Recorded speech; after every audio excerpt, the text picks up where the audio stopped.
My father branded me just the adopted one at 65. I tore up a $12 million deed and exposed his legacy. It happened on my father's 65th birthday, right in front of around 70 guests packed into our family's grand living room. The chandeliers glowed, the champagne glasses sparkled, and for a moment it felt like we were celebrating something that actually mattered. But then, with a smirk curling across his face, my father raised his glass and announced, "You're adopted, Daniel, so I removed your name from my will." The room erupted into laughter. Some of my relatives doubled over, clapping each other on the back as if this humiliation was part of the entertainment. My younger brother, Michael, chuckled the loudest. His smug grin pointed directly at me. My sister, Emily, shook her head with mock pity, leaning closer to whisper something to a cousin who laughed even harder. My father basked in the attention, enjoying every cruel second of it. The only person not laughing was my mother, Grace. She sat frozen in her chair, her hands gripping the tablecloth as if holding herself steady against a storm. Her eyes darted toward me, full of silent apology, but she said nothing. She never challenged him in public, not even when the target was me. I stood there staring at all of them. My chest burned, but not with shame. They expected me to shrink, to walk out humiliated. Instead, I walked forward through the laughter, every step deliberate. The room quieted as I reached the long banquet table where the gifts were displayed. Without saying a word, I placed mine on the polished surface. It wasn't wrapped in bright paper or tied with a ribbon. It was a single envelope. Dozens of eyes followed me as I slid it into the center, then tore it straight down the middle. The paper ripped clean in my hands. I kept tearing until the pieces were nothing more than scraps scattered across the tablecloth. Then I stepped back, my face calm, while silence and confusion spread across the room. What the hell was that? My father barked suddenly, unsure. He tried to keep his confident tone, but I could hear the tremor beneath it. The same people who had been laughing seconds ago now stared at the shredded pieces, curiosity replacing their cruelty. I looked him in the eye and answered in a voice steady enough for everyone to hear, "That was my gift to you." I grew up in a house where wealth was measured not just by money but by pride, appearances, and bloodlines. My father, Thomas, built his reputation on those values. To the outside world, he was a successful businessman, a man who had built his empire with determination and clever deals. To me, he was a man who never let me forget that I was adopted. When I was younger, I tried to ignore the way he treated me compared to my siblings. My brother, Michael, 2 years younger than me, carried my father's sharp jawline and confident stride. My sister, Emily, older by 3 years, had inherited my father's cunning smile and his way of commanding a room. They were his pride. He loved introducing them at parties, praising their achievements, and boasting about their bright futures. With me, things were different. He never introduced me as his son. When he had to, he would emphasize the word adopted as if it were a warning label. At family dinners, he often skipped over my accomplishments, even though I worked harder than Michael and Emily combined.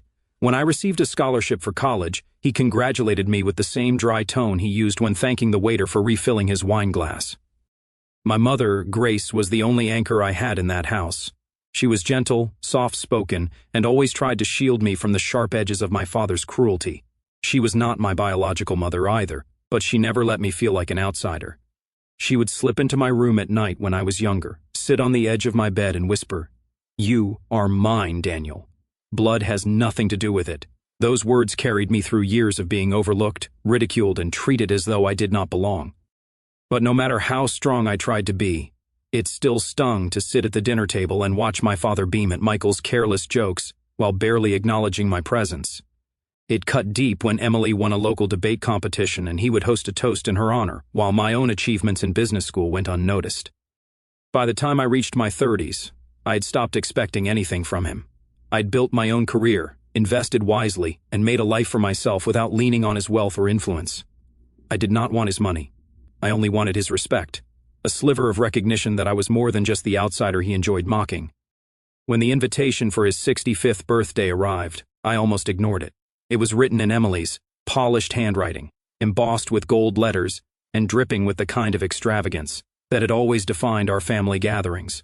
The party was to be held at the family estate, a mansion that stood as Thomas's monument to his success. The guest list included extended family, old friends, and business partners. It was not just a birthday party, it was a performance. I hesitated, but Grace called me personally. "Please come, Daniel," she said softly. "It would mean the world to me to have you there. Your father..." Well, he is set in his ways, but you are still his son, no matter what he says. Just be there for me. Her voice carried a weight I could not ignore. She had been my protector for as long as I could remember, and if she asked this of me, I would go. I promised myself I would stay calm no matter what my father threw at me. On the day of the party, I arrived early. The house glowed with chandeliers, waiters in crisp uniforms glided across the floor with trays of champagne, and laughter already filled the rooms. I walked past portraits of Thomas, oil paintings of him shaking hands with politicians, posing in front of his first company, and smiling with Michael and Emily at milestones. Not one photograph on those walls included me. Grace greeted me at the door. She hugged me tightly, her perfume carrying the familiar scent of lavender. "You look handsome," she said with pride, adjusting my tie as if I were still a boy. Behind her, I could see Thomas speaking with Michael near the bar, his booming laugh filling the room.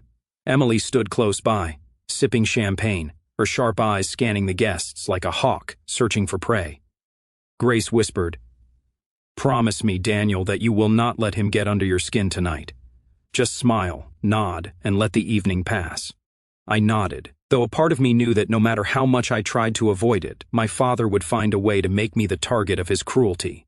That was the role he had written for me in this family drama, and he played his part with relish. As the evening went on, I mingled politely, exchanged handshakes, and listened to the hollow compliments of relatives who barely knew me. The air smelled of expensive wine and roasted lamb, but beneath the surface there was the reek of something else, power, control, and the constant reminder that this was Thomas's stage, and we were all there to applaud him. I carried a small envelope in my pocket, my gift for my father.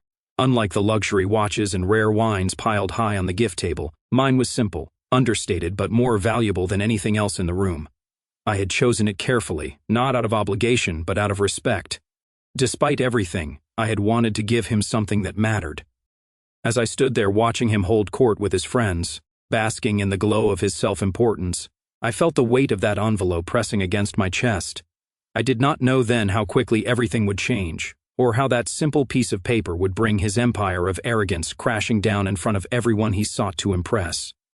The speeches began after dinner. The waiters cleared the plates, the clinking of silverware faded, and the room quieted in anticipation. Everyone knew that my father loved nothing more than holding the spotlight, and his birthday was the perfect excuse. He stood near the head of the long banquet table, his glass raised high, his chest puffed out, as if the entire night had been built around his greatness.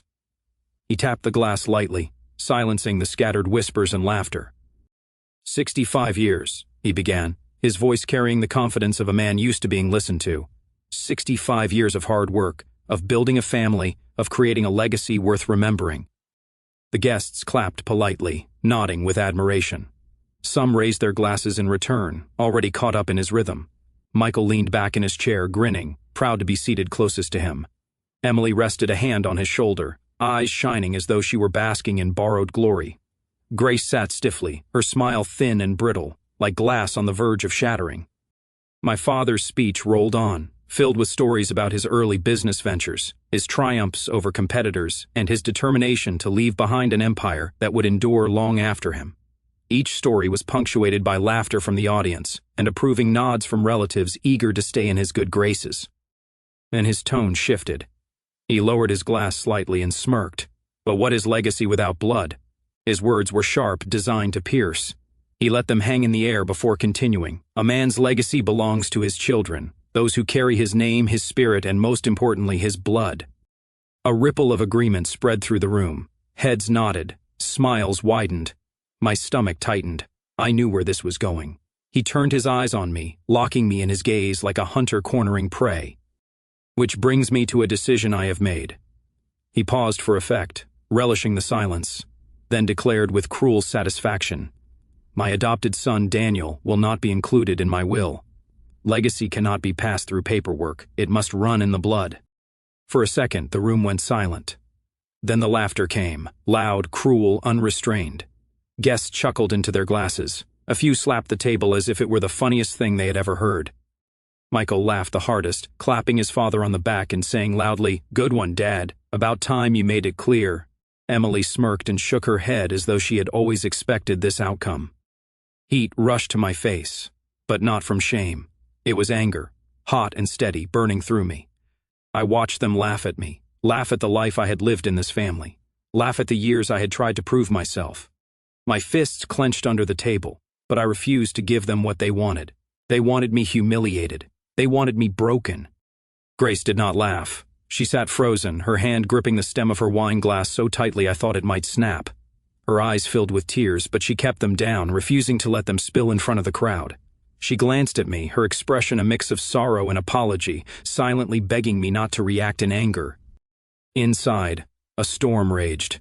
Every insult, every dismissal, every time my father had introduced me as the adopted one instead of his son crashed through my mind. This was his final act, his public declaration that I did not belong, and he wanted the world to celebrate it. The laughter continued, echoing off the high ceilings, filling the ornate room with cruelty. Some guests looked uncomfortable but laughed anyway, unwilling to stand against Thomas's authority. I caught the eye of an old family friend who had known me since I was a boy. He looked away quickly, ashamed to be caught enjoying the spectacle. I could have walked out. That would have been the easiest choice. Leave them to their celebration of blood and wealth. Let them believe they had pushed me aside for good. But something inside me hardened. I would not leave quietly. Not tonight. I pushed my chair back and stood. The laughter faltered as I walked toward the long banquet table where the gifts were piled high. My footsteps echoed in the sudden hush. Conversations died mid-sentence. Even Michael stopped laughing, his grin slipping as he watched me. My father raised his chin, trying to look unbothered, but I saw the flicker of uncertainty in his eyes. "And where do you think you're going?" he called out, his voice still mocking but thinner now, strained under the weight of the silence pressing down on the room. I ignored him. My focus was on the small envelope in my hand, the gift I had brought for him. It was plain, unadorned, but it carried more value than any of the extravagant presents stacked on the table. I set it down carefully in the center. The sound of paper against wood was unnaturally loud in the stillness. Dozens of eyes followed me as I straightened. Without a word, I took the envelope, held it up high so everyone could see it, and then tore it cleanly down the middle. Gasps rose from the crowd. I kept tearing, splitting the paper into smaller and smaller pieces, letting them fall like snow across the polished surface of the table. When I finished, I let the scraps scatter from my hands and turned back to face my father. The laughter was gone now, replaced by whispers of confusion. Thomas's smirk had vanished. His jaw tightened, his eyes narrowing as he tried to understand what I had just destroyed. "What was that?" he demanded, his voice sharp-edged with the first signs of fear. "What the hell did you just tear up in front of everyone?" I met his gaze, and for the first time in my life I felt no fear of him. My voice was steady, clear enough for every guest in the room to hear. "That was my gift to you." A heavy silence followed. The same people who had laughed at me minutes earlier now leaned forward in curiosity, wondering what they had just witnessed. My father's face hardened, but behind his bravado I saw the first cracks. He did not know yet what he had lost, but he would soon. The scraps of my gift still lay scattered across the table, fluttering slightly from the draft of the air conditioning. The room remained silent except for the faint hum of the chandeliers overhead. I could feel every eye in the room on me, some wide with shock, others narrowed with curiosity. The laughter that had filled the house moments earlier had died completely, leaving behind a heavy weight pressing down on everyone. My father broke the silence first. "Daniel," he said slowly, his voice dropping lower, "what did you just do?" His expression was no longer smug, his forehead furrowed, his lips pressed into a thin line, and for the first time that evening, he looked uncertain. I stood tall, letting him stew in the discomfort. "I gave you my gift," I answered calmly, "and I made sure you could never keep it." A murmur rippled through the guests. Heads turned, whispers filled the edges of the room. People shifted in their chairs, their curiosity sharp, hungry to know what I had meant.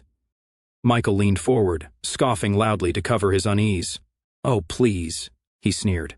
"What could you possibly give that would matter here? Dad doesn't need anything from you. This is just another one of your little attention grabs." Emily smirked, tilting her head with that same superior glare she had mastered since childhood. "Pathetic, really. Even at his birthday you still make it about yourself." I ignored them both. They had always played their roles as my father's loyal shadows, echoing his cruelty and basking in the approval it brought them. My words weren't for them. They were for Thomas.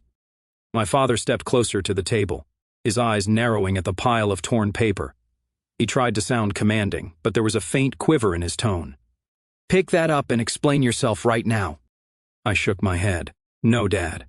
You wanted to show everyone tonight that I don't belong. You wanted to humiliate me in front of the people you care about most. But what you don't realize is that I came prepared." Gasps rose from the crowd. A woman near the back covered her mouth with her hand. A man whispered something urgently to the guest beside him. The tension in the room had shifted. It was no longer entertainment, it was confrontation. And no one wanted to miss a second of it. Grace's eyes brimmed with tears as she looked at me. She reached a trembling hand toward me as if she wanted to stop me, but she didn't speak.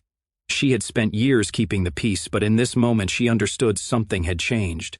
Thomas's jaw tightened. "Prepared for what?" he demanded. I met his gaze without flinching. "Prepared for you, prepared for this night. You can laugh. You can cut me out of your will. You can tell the world that blood is everything, but you cannot erase what I just destroyed." A fresh wave of murmurs surged through the room. Michael frowned, finally beginning to sense that something was wrong. "What was in that envelope?" he asked, his voice less certain now. I let the silence stretch, watching the unease spread like fire through the crowd. My father's friends, once smiling and laughing at his jokes, now leaned forward in their chairs, anxious to see the truth revealed. Business partners shifted uncomfortably, aware that this spectacle was not the image of control Thomas had hoped to project. Finally, I said, "That was a legal document, a transfer of ownership. Something valuable, something you would have cherished, something I wanted you to have." I paused, locking eyes with my father. But I tore it up, and with it I tore away the only gift in this room that truly mattered. The color drained slightly from his face. He took a step closer to the table, staring down at the shreds as if he might recognize the document simply from the paper stock. His hand twitched, itching to scoop up the pieces, but his pride held him back in front of his guests. Michael's voice cracked as he pressed, "What property? What was it?" His bravado was slipping. He looked from me to our father, realizing for the first time that he might not be the favored child in every way that mattered. Emily crossed her arms, trying to maintain her composure.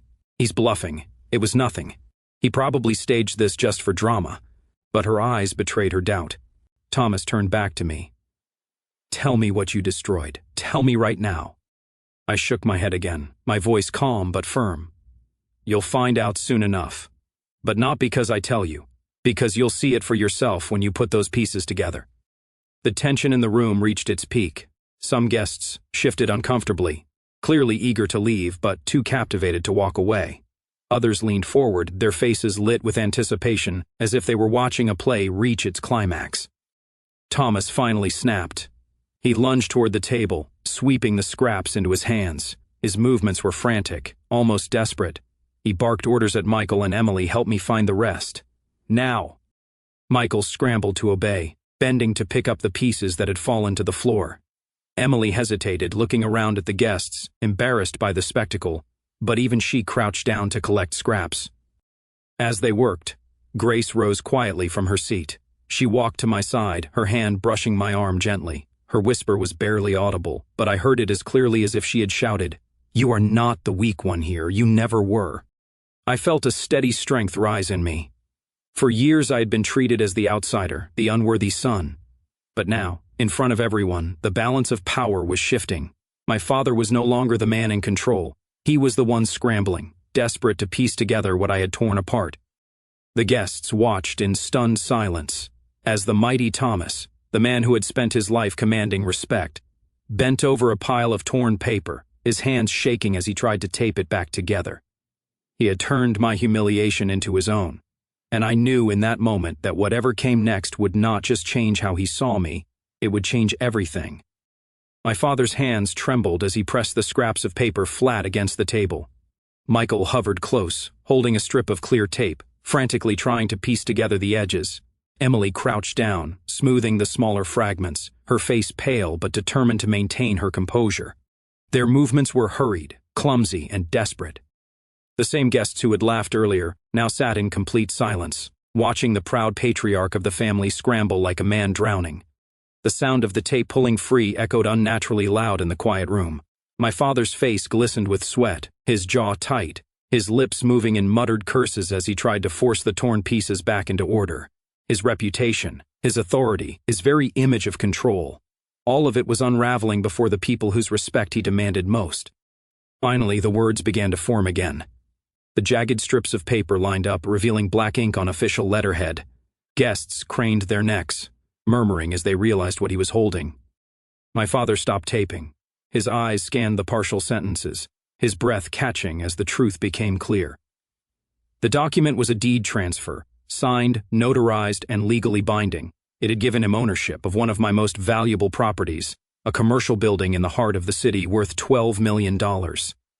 I had intended it as a gesture of respect, a way of showing him that despite everything I still valued him as my father. That envelope had carried more than just a gift, it had carried my attempt at peace. By tearing it apart in front of everyone, I had revoked it. The property was no longer his. He had lost it before he had even known it was his to gain. His face drained of color as the reality struck. His hands froze mid-air, the taped fragments shaking in his grip. The room erupted in sharp, urgent whispers. It was a deed, someone hissed. He gave him a property, another voice added, and now it's gone. Just like that. Michael's mouth fell open. You were giving him that building. His voice cracked with disbelief. That was supposed to be ours. He turned on me, fury flooding his expression. You set us up. You planned this to humiliate him. Emily's mask of superiority shattered. She stared at the taped fragments, her jaw slack, her confidence evaporating. For the first time she looked uncertain, vulnerable. My father's voice broke the murmurs. It was low, hoarse, and stripped of the power he had wielded all night. Why, Daniel? Why would you do this? I stepped forward, my voice steady, carrying through the room. Because you never saw me as your son. Tonight you wanted to make that public. You wanted to cut me out of your will as if I had never been part of this family. So I showed you what it feels like to lose something you thought belonged to you. That building was yours, Dad. I signed it over to you, but I took it back the moment you tried to erase me. Gasps swept the room. Some guests shifted uncomfortably in their seats, ashamed of the laughter they had joined earlier. Others sat forward, riveted by the downfall of the man they had admired. Grace's eyes glistened with tears as she reached for me. She did not say anything, but her face shone with pride and sorrow all at once. Thomas's hands dropped the taped fragments. They scattered again across the table, useless now. His shoulders sagged, the fight draining out of him. He had spent his life believing his power came from control, wealth, and bloodlines. In one moment, I had ripped that illusion apart. You think this makes you strong, he spat finally, though his voice wavered. You think tearing up a piece of paper changes anything? It changes everything, I replied, because that paper wasn't just property. It was proof that I cared, even after everything you did to me. I wanted you to have something meaningful, something that said I was still willing to stand by you as your son. But you threw me aside in front of everyone, so I threw away the only chance you had to keep me. The silence that followed was crushing. My words hung heavy in the air, undeniable and final. Michael slammed his fist against the table, his anger spilling over. You ruined everything, he shouted. Do you have any idea what you've done to us? I turned to him calmly. I know exactly what I've done. I've shown you that wealth doesn't buy loyalty and blood doesn't guarantee love. You wanted me gone, cut out, forgotten. But tonight it's you who will remember me every time you see what your father lost. Emily said nothing. She sank back into her chair, her arms wrapped tightly around herself, her confidence shattered. Thomas stood frozen, his eyes fixed on the broken fragments of the deed. His face was pale, his hands limp at his sides. For the first time in my life, I saw fear in his eyes, not fear of me, but fear of the truth. He had built his world on dominance and appearances, and in one night it had collapsed in front of everyone he sought to impress. Guests began to murmur again. Some rose quietly from their seats, unwilling to stay in the presence of a man so thoroughly undone. A few looked at me with respect, others with disbelief, but no one looked at Thomas with admiration anymore. I turned toward the door, my decision final. Happy birthday, Dad, I said, my voice calm, almost gentle. Enjoy the gifts from the people who laugh at your cruelty. Mine is gone, just like the respect you thought you still had. As I walked away, I heard chairs scrape, whispers intensify, and the sound of my father collapsing into his seat. The man who had spent his life towering over everyone was left small, powerless, and broken. I left the dining hall with my back straight and my steps steady. Behind me, the whispers followed like a tide. Guests who had come to celebrate Thomas's dominance now spoke in hushed tones about his collapse. The man who had laughed at me, who had treated me as a shadow in his own house, had been left pale and shaking in front of his entire world. I did not look back. For the first time in my life, I did not need his reaction to validate my actions. In the foyer, the golden lights of the chandeliers reflected off polished marble. But to me, the house no longer felt like a fortress of intimidation. It was only a building, a shell of Thomas's ego. Grace's soft footsteps followed behind me. She caught my arm, her voice trembling but firm. "Daniel," she whispered, "I am so proud of you. I wish it had not come to this, but you finally showed him who you are." I turned to her, the woman who had been my anchor all my life. "I did it for myself, Mom. Not to hurt him, but to finally let him see what he threw away." She nodded, eyes shining. "You always were the strongest one. He just never wanted to admit it." She hugged me tightly, and I let myself hold on. Not as the outcast, but as her son, the one she had always loved without conditions. When I walked out into the night, the cool air hit my face like freedom. The estate behind me still glowed with lights, but inside the party was already falling apart. I knew the stories would spread. The guests would not remember the food or the expensive wine. They would remember Thomas scrambling over scraps of paper, his pride torn apart as easily as the deed itself. In the days that followed, the phone calls began. Some relatives reached out, their voices dripping with false sympathy. "Daniel, you shouldn't have done that in front of everyone." As though my father's public humiliation of me had been acceptable, but my response had not. I ended those calls quickly. I no longer needed approval from people who had joined in the laughter. Others called with respect, voices low, almost reverent. "You did what no one else could," one of my father's old business partners told me. "You stood up to him. You made him human."